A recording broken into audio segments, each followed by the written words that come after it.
დღეს მინდა გაგაცნოთ გმირი ადამიანი.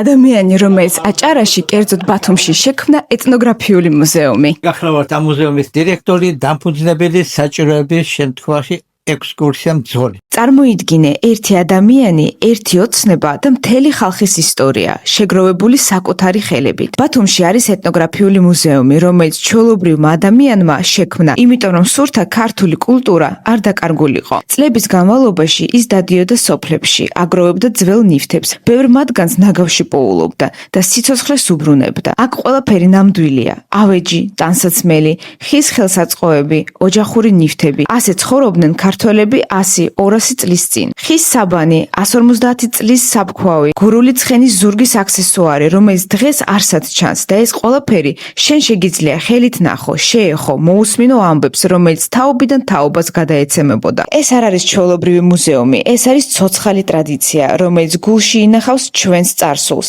და ამ ყველაფრის უკან დგას ერთი ადამიანი, დროის მფარველი. ეს ადამიანი არა მხოლოდ ნივთებს ინახავს, ის ინახავს სულს, რომელიც დღეს გვაკლდება. თუ გინდა გაიგო ვინ ვართ ჩვენ სინამდვილეში, აქ უნდა მოხვიდე. დავამზადე სტენდი, რომელიც იწყება 1986 წლიდან. 86 წელი, 87 წელი, 94. ჩემი გადაღებული ფოტო და დაბეჭდილი იმ დროისათვის. ვიცოდი რომ მე ოდესაც გამომადგებოდა.